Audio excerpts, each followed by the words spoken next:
আমার ছেলের অবস্থা অনেক খারাপ। আমার ছেলের অবস্থা অনেক খারাপ। ও যে 5 লাখ টাকা চাইছে, আমার যদি সেরকম তৈফক থাকতো আমি অনেক আগেই ওরে ছাড়াই দিতাম, আমার ছেলেরে বাঁচাই দিতাম।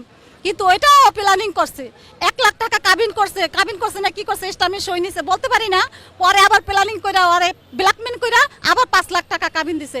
আমার একদিন বলে যে আম্মা আমি যে 5 লাখ টাকা সাকিবের যে 5 লাখ টাকা কাবিন করছি, কিসের জন্য করছি জানেন? আমি কিসের জন্য করছো?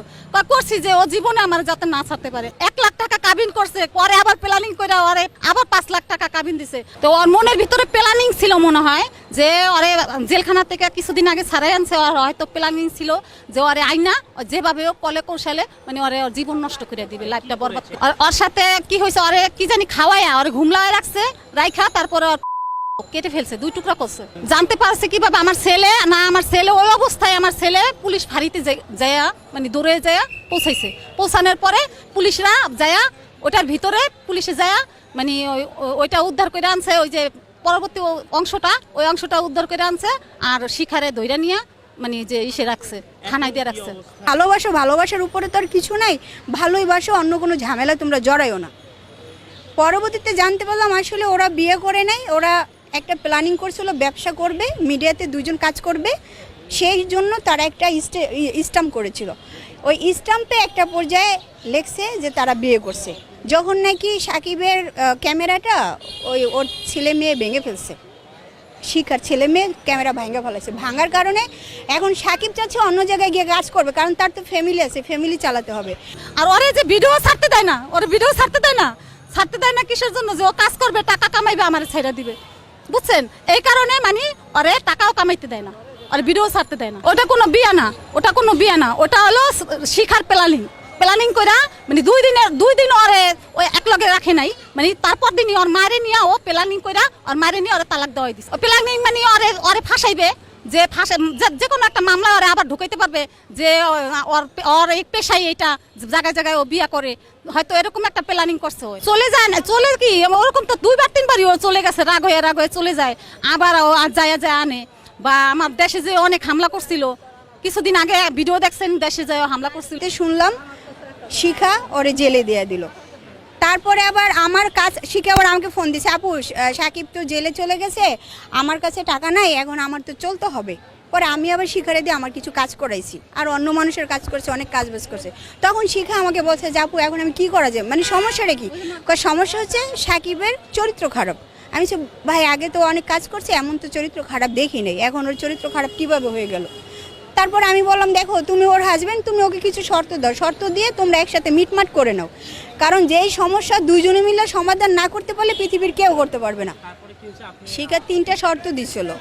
একটা শর্ত হয়েছে যদি সাকিব ওরে ছেড়ে দেয়, আজ থেকে শুরু করে একবারে শুরু থেকে শুরু করে যত টাকা খরচ হয়েছে ওর পিছনে ওই টাকাগুলো দিতে হবে। আর দ্বিতীয়ত হচ্ছে সেটা যদি ওকে না দেয়, ও ওইখানে একটা দোকান নিয়ে দিবে, ওর কথা মতন চলতে হবে, ও ওখানে থাকবে, ওরা চুরিমুড়ি যাই করে, ওর হাজব্যান্ড ওইখানে আছে অনেকগুলো, ওই যন্ত্রণা সহ্য করে থাকবে, আর ও যা বলবে তা করতে হবে। একটা বক্তব্য দিছে ওই অফিসারের কাছে দেখলাম। আর শিখা হচ্ছে গিয়ে তার স্থানটা যে কেটেছে ওইটা হাতে করে নিয়ে এইভাবে বসে আছে, তার হাতে আছে এখনো। আমার ছেলের অবস্থা অনেক খারাপ। ও যে 5 লাখ টাকা চাইছে, আমার যদি সেরকম তৈফক থাকতো আমি অনেক আগেই ওরে ছাড়াই দিতাম, আমার ছেলেরে বাঁচাই দিতাম।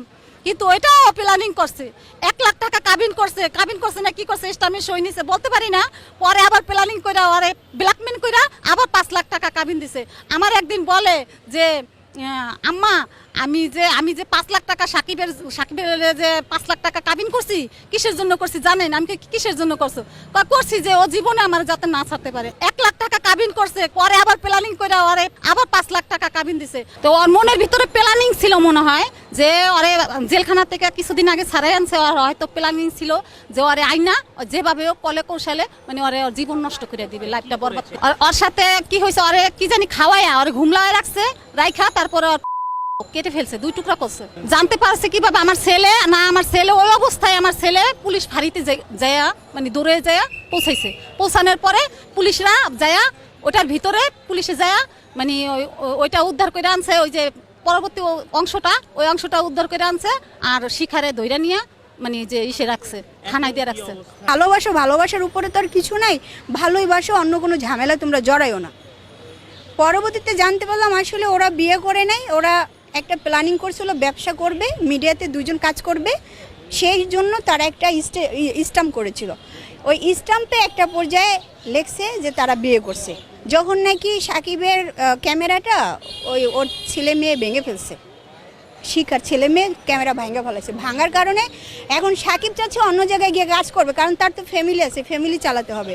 আর ওরে যে ভিডিও ছাড়তে দেয় না, ওর ভিডিও ছাড়তে দেয় না কিসের জন্য? যে ও কাজ করবে, টাকা কামাইবে, আমার ছেড়ে দিবে, বুঝছেন? এই কারণে মানে ওরে টাকাও কামাইতে দেয় না, আর ভিডিও ছাড়তে দেয় না। ওটা কোনো বিয়া না, ওটা হলো শিখার প্ল্যানিং করা, মানে দুই দিন ওরে ওই একলগে রাখে নাই, মানে তারপর দিনই ওর মারে নিয়ে ও প্ল্যানিং করা, ওর মারে নিয়ে ওরে তালাক দেওয়াই দিছে। প্ল্যানিং মানে ওরে ফাঁসাইবে, যে কোনো একটা মামলা ওরে আবার ঢুকাইতে পারবে, যে ওর এই পেশাই এটা, জায়গায় জায়গায় ও বিয়া করে, হয়তো এরকম একটা প্ল্যানিং করছে। চলে যায় না, চলে কি ওরকম তো 2-3 ও চলে গেছে, রাগ হয়ে চলে যায়, আবার ও যায় আনে। বা আমার দেশে যে অনেক হামলা করছিল, কিছুদিন আগে ভিডিও দেখছেন, দেশে যায় হামলা করছিল। শুনলাম শিখা ওরে জেলে দিয়ে দিল। তারপরে আবার আমার কাছে শিখা আবার আমাকে ফোন দিছে, আপু সাকিব তো জেলে চলে গেছে, আমার কাছে টাকা নাই, এখন আমার তো চলতে হবে। পরে আমি আবার শিখারে দিয়ে আমার কিছু কাজ করাইছি, আর অন্য মানুষের কাজ করছে, অনেক কাজ বাজ করছে। তখন শিখা আমাকে বলছে যে আপু এখন আমি কি করা যায়, মানে সমস্যাটা কি? সমস্যা হচ্ছে সাকিবের চরিত্র খারাপ। আমি ভাই আগে তো অনেক কাজ করছে, এমন তো চরিত্র খারাপ দেখি নেই, এখন ওর চরিত্র খারাপ কিভাবে হয়ে গেল? তারপর আমি বললাম দেখো তুমি ওর হাজবেন্ড, তুমি ওকে কিছু শর্ত দাও, শর্ত দিয়ে তোমরা একসাথে মিটমাট করে নাও, কারণ যেই সমস্যা দুইজনে মিলে সমাধান না করতে পারলে পৃথিবীর কেউ করতে পারবে না। শিখা 3টা শর্ত দিছিল। একটা শর্ত হয়েছে যদি সাকিব ওরে ছেড়ে দেয়, আজ থেকে শুরু করে একবারে শুরু থেকে শুরু করে যত টাকা খরচ হয়েছে ওর পিছনে, ওই টাকাগুলো দিতে হবে।